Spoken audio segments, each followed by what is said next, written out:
your beloved Boss Mike Severa.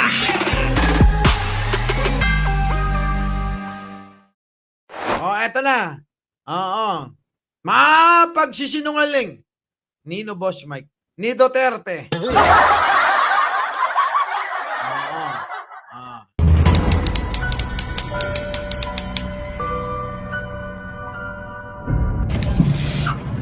Hindi ako tatakbo ng presidente.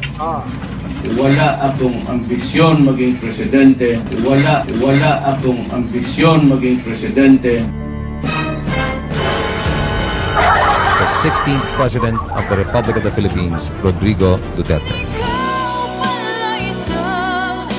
Hello! Sinungaling! Anet Hope, thank you naman sa lahat ng mga nag-like. Opo, Ria Mustafa, Mean Adela Alqueza, Winnie Simbayon. I think it's the fentanyl. Pupunta ako sa China. Then I will ask the Navy to bring me to the nearest boundary dyan sa Spratly, Scarborough. Bababa ako, sasakay ako ng jet ski, dala-dala ko yung flag ng Pilipino at pupunta ako doon sa airport nila, tapos itanim ko. Oh, sa airport, Kaya siguro kayo nauto eh. Papacho, oo, sa inyong lahat ng mga bagong dating, oo. Pa. Itatanim daw sa airport, mang kasinungalingan ni Digong sa inyo. Pakukuto. Kate Anderson, oo, Then I would say, this is ours.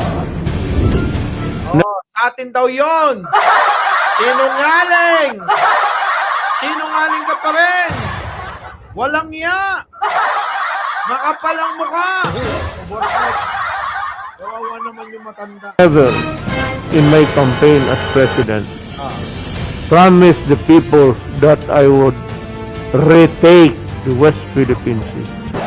Dala-dala ko yung flag ng Pilipino. Never in my campaign as president, promised the people that I would retake the West Philippine Sea. Gusto ninyo, gawain na lang ninyo kaming province, Fujian, pati Philippine province of China. Wala tayong problema. 双湖 Chonghu? Chekwa? Gusto niyong gawing China ang bansa? Alam nyo ba? Dahil dyan, na gusto nang gawing probinsya, ang ating bansa, abay may nagtusok na ng bandila ng China sa ating bansa. 国家主席习近平 I think it's the fentanyl. 3 months to 6 months. Borningan ako tanan. Corruption must stop. I cannot erase all. I cannot stop it. I think it's Sinungaling. Ayan, dahil sa fentanyl. Dito muna tayo, Boss Mike. Balikan natin to, The West Philippine Sea.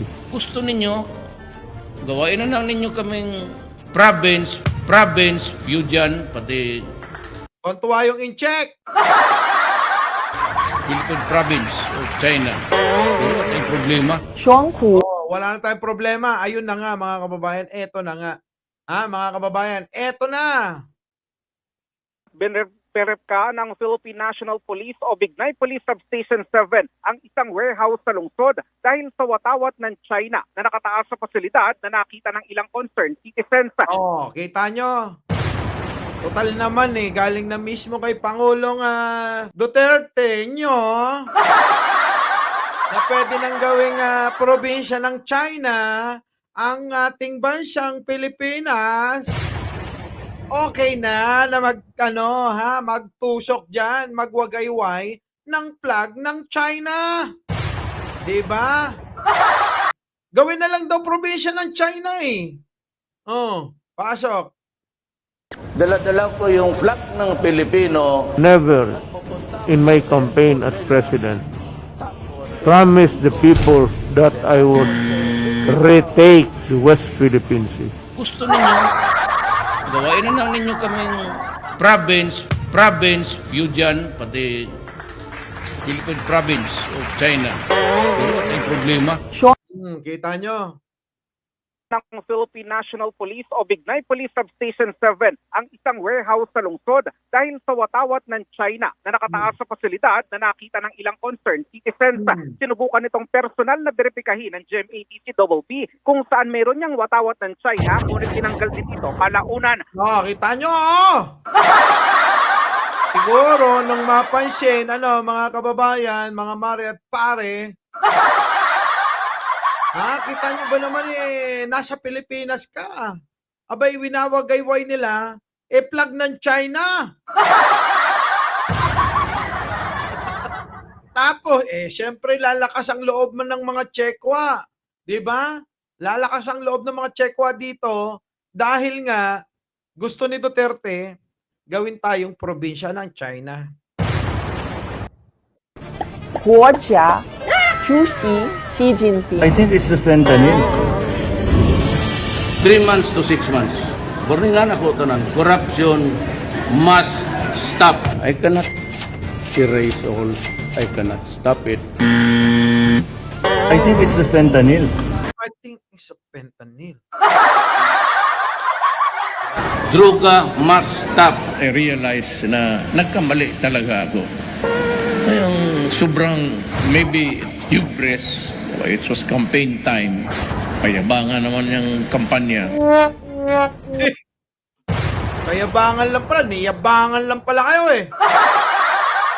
Niyabangan lang kayo, natuwa kayo, ayan. Diba? Kita nyo si Norman Mangusin, niyabangan lang kayo, naniwala naman kayo. Mga binuang. Pasok. I think it's the fentanyl. President to be Manny Pacquiao. Hoy, si Manny Pacquiao! Grabe Manny Pacquiao, birthday party. Ano ba yan? Bakit? Ano yung birthday na yan? President to be Manny Pacquiao. President to be daw! Tapos anong ginawa kay Manny Pacquiao? Iniwan sa ere. Binola-bola si Pacquiao, ayun, iniwan sa ere. Pasok. Ako nagbitaw na ako ng salita. Do not vote for Pacquiao because he is Ay! The next president daw, Manny Pacquiao. Diba? Yung sobrang maybe hubris. It was campaign time. Payabangan naman yung kampanya. I think it's the fentanyl. President to be Manny Pacquiao. Ako nagbitaw na ako ng salita. Si Pacquiao naman, tuwan-tuwa. do not vote for Pacquiao because he Yung iboto daw. Diba? Matapos mong sabihin, inimbita ka sa birthday. Kumain ka lang pala doon. Tinututo mo si Pacquiao, naniwala naman si Pacquiao. Ayun! is a liar. Araw-arawin kita, I will expose you. Sinungaling ka pala, Pacquiao Sinungaling ka daw, ikaw pa sinungaling ngayon. Grabe si Pacquiao. Sinungaling pala. Sinungaling daw? Eto na! Ewan ko ba kung bakit maraming tanga talaga, no? Kahit ganyan si dating Digonyo, abay, marami pa rin naniniwala. Pero wag ka kahit na binatbanatan niya si Pacquiao, abay number 3 pa rin ang mama. Diba? Kakalabanin kita panahon ng eleksyon. I think it's the fentanyl. If you want to change the Constitution, do it now. I am Kita nyo? Do it now kung gusto. Noel Gordo, thank you naman kung gusto nyo nang baguhin ang konstitusyon daw, ay gawin nyo na ngayon. Nung panahon niya yan. Pero, Pero, nung hindi niya napanahon at hindi niya nagawa, eto na ngayon, nagngangangaw-ngaw. Kita, panahon ng eleksyon. I think it's the fentanyl. If you want to change the Constitution, do it now. I am confident that the Filipino people will stand behind us as we introduce this new fundamental law. If you do not want federalism, fine. But change the Constitution. Change the Constitution that would really change this nation. Change this nation. There's nothing wrong with the Constitution right now. Bakit pumasok sa utak ninyo yung People's Initiative? Anong nakain ninyo? Anong nakain ninyo? I think Grabe, no? Grabe mga kasinungalingan ni Duterte. Oo. Kaya yung mga naniniwala kay Duterte, oo, kulang sa pag-iisip yung mga yan. Oo, malapit ng malapit ng autistic na nga. Sinto-sinto ba? Pero yung mga naniniwala sa ganyang klaseng tao. Sinto-sinto yan, syempre. it's the fentanyl. There's nothing wrong with the Constitution right now. The environment in the Philippines seems to be positive, okay. I think it's the fentanyl.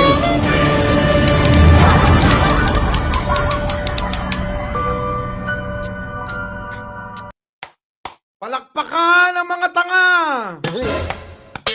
Palakpakan ang mga bobo!